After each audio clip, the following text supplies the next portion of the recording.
Truth Unveiled here, and today I have a quick report to share with you. I'm going to be talking about all of the recent hurricanes and all of their projected paths, along with the ocean waters receding and also some of the tropical storms and all of the power outages that have been going on.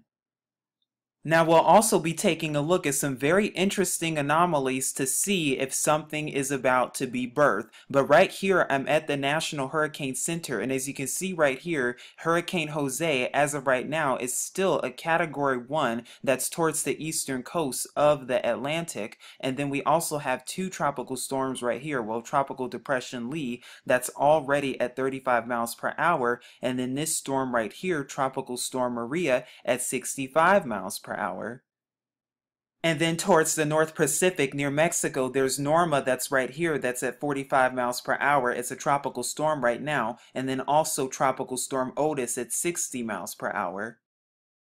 Later on in the video, I'm going to show you both of these storms and their projected paths and where they are projected to go. But do you find it very interesting and suspicious indeed that they would just so happen to name this storm Jose and this one Maria, especially when you look at their names from the Hebrew origin and how this one comes from Joseph and this one comes from Mary, especially when this is days now before the Revelation 12 sign as of September 23rd, 2017. Do you really think that's a surprise or a coincidence? I've been saying this for a long time and will continue to say it. We know that the elite are getting ready for what? The birthing of their new world order, of their false counterfeit Messiah. That's exactly what they're doing. And of course, they're always using subliminal messages to do so. Now this is the projected pathway of Hurricane Jose. As you can see, it starts right here in the Atlantic, and throughout the week it's supposed to travel up northward towards the New York City area and towards the northeast, where it's then supposed to dissipate somewhere around here. At least this is according to them. Of course, we don't know exactly, but it's important that we stay awake, alert, and aware to the world around us. And then mind you, this is also the path of Hurricane Maria and how it's supposed to go through much of the Caribbean and then travel past Puerto Rico and the Dominican Republic, finally towards Haiti and up towards the Bahamas, at least throughout the week. And of course, we'll be keeping you updated with these storms and their progress. Now I've gone over this before and I'm going to make sure to leave it in the description box, but here is a website called Ventusky where you can actually project the different storms according to their temperature, precipitation, clouds, wind speed, wind gusts, air pressure, thunderstorms, waves, snow cover, and freezing level, and you can track by the day too, as you can see right here. Now as you can see, as of tomorrow actually, according to this right here, this would be as of tomorrow evening, but as you can see, the storm is gaining traction at about wind gusts of close to 100 miles per hour, and this is towards the eastern side of the Carolinas right here. And like I said, I'll be sure to leave this in the description box below. Now, as of the 19th, the storm continues to travel up northward, as you can see right here. And again, these are just projected paths. So again, the storm could go one way, the storm could skate another way. And then as of the 20th, the storm continues going up north, where it then starts to dissipate, where the other projected paths said that it would dissipate basically. And then here are the waves projected. As you can see right here, right now, or as of tomorrow, it'll be close to about 30 feet, and it'll be impacting pretty much around the east coast basically. And then as you keep going, it pretty much continues and travels up northward. Once again, these are just models, so we know anything could change and anything could happen. But of course, we have to be aware of these things. Now, with the waves, it only goes up to the 24th of September, and then it pretty much shows you from the remnants of Hurricane Maria and how they project it to be.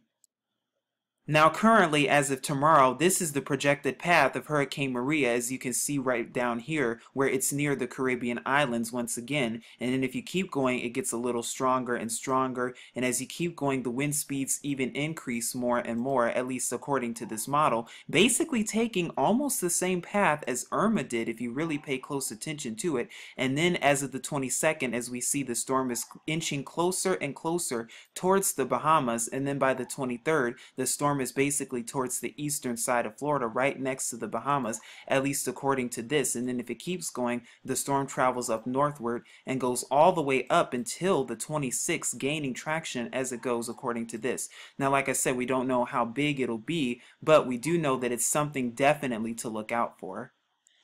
And then for this storm in particular, as you see, based on the 18th, as of tomorrow, the wind speeds and the waves that it creates isn't so significant. But then as time keeps going from the 19th through the 20th, it starts to gain even more traction, as we've noted before, even with Hurricane Irma. But like I said, this is something that we have to definitely watch out for, going all the way up until the 24th. And like I said, I'll be sure to leave this in the description box below so you also can take a look at this. And during the same week, there was also Tropical Storm Talim, which was number 33, ironically enough, no surprise or coincidence there, that also impacted parts of Japan.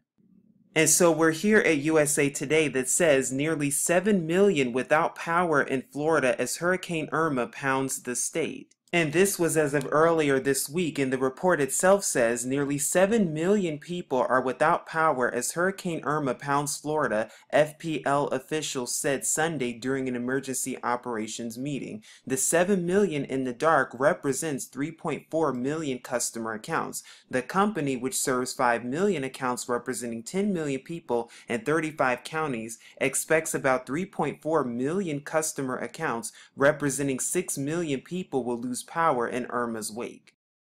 And then this was reported power was restored to more than 600,000 in Georgia since Irma hit. It says Georgia utility companies are making headway restoring power in the wake of Tropical Storm Irma. Crews spent assessing damage as they work to bring back power to hundreds of thousands of Georgians without electricity. The lights were back on for well over 500,000 customers. However, there are still another 830,000 or so that are still waiting for electricity.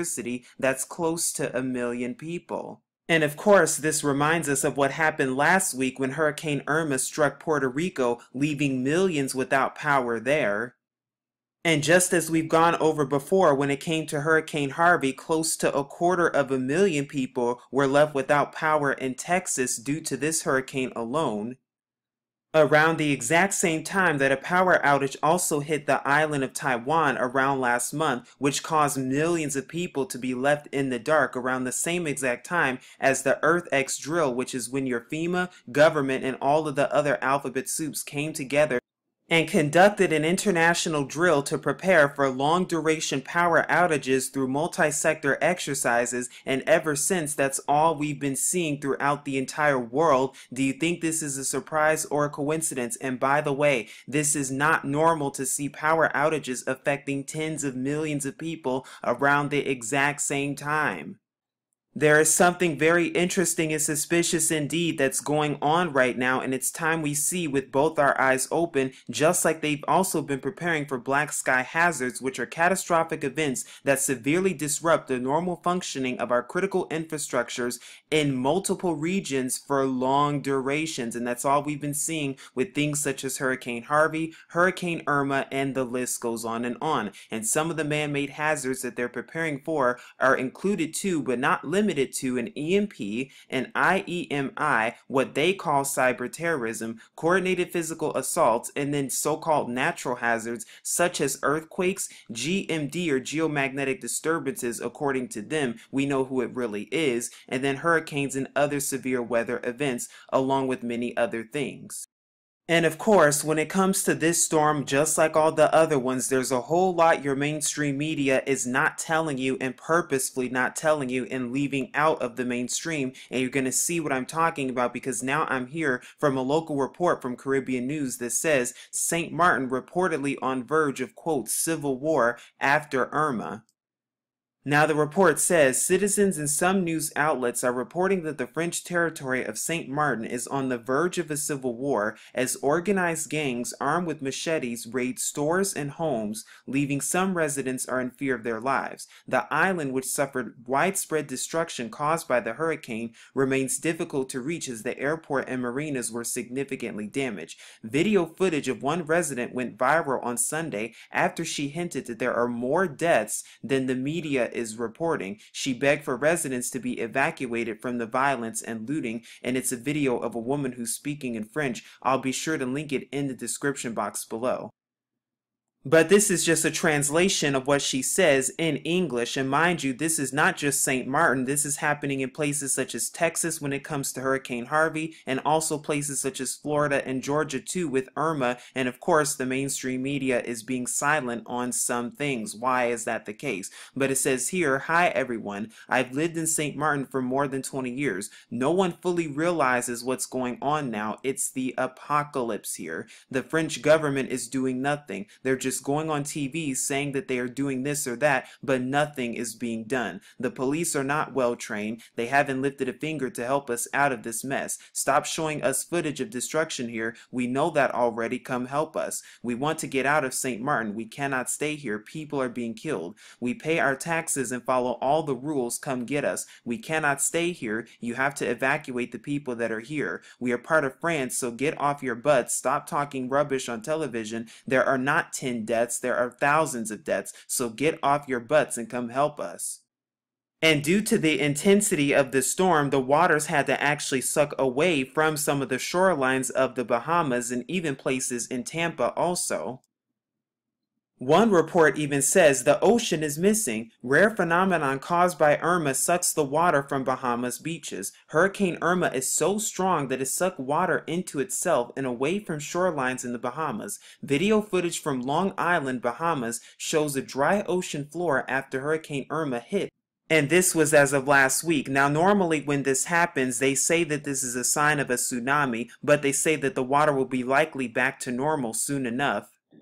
But this isn't just happening when it comes to Hurricane Irma. Oh no, this has been going on worldwide and it's been increasing and intensifying for the past how many months now, because just last month something very similar also happened in parts of Brazil and Uruguay. To the point where there's hardly any water shown, as you can see right here in a picture that was taken in Uruguay. Little to no water at all, and like I said, this is going on worldwide as we see. This was taken in Paraguay, and like I said, this was from last month. So we see all of the waters that are receding due to the hurricanes and earthquake activity that's been going on worldwide. Now, a better question is, when the waters receded, have they even returned from Hurricane Irma? And will they do the same thing when it comes to Hurricane Jose? And of course, when it comes to Hurricane Maria, if it turns into a hurricane? These are some things that we definitely need to look out for, not just here in America, but of course the rest of the world. And speaking of birthing, because we know the elite and the Illuminati are preparing for the capping of their new world order and are testing everything ahead of time like they've been doing, that's why you're seeing an uptick in power outages, hurricanes, which are man-made by the way, earthquakes, which also are man-made. Just go to HAARP and CERN and they'll tell you all about it, and you should be very concerned indeed, especially when I tell you too that if you look at CERN's current schedule, as we went over in a video a few days ago, they turned back on their LHC, or their machine, as of September 23rd, 2017, and it will be on all the way until October 22nd, 2017. What perfect timing indeed. Now, this also is a cover. Now, this comes from the Economist cover, the picture that you're currently looking at. It's a snapshot of it, and I've gone over this before in great detail, actually, but the reason I'm showing you this is because, once again, what do the elite and the Illuminati like to do? Subliminal predictive programming, just like here where you see a baby reaching for the globe, and we know the truth about that, but once again we see it right in front of our faces. Birthing, that's what it's time for. And of course, these years right here, all of these years have to do with what? An economic collapse of some sort. What are they really showing us? Please seek Yahuwah and his true son Yahusha, because it's only a matter of time. But this is Truth Unveiled here, keeping you updated as always, and saying as always, Shalom.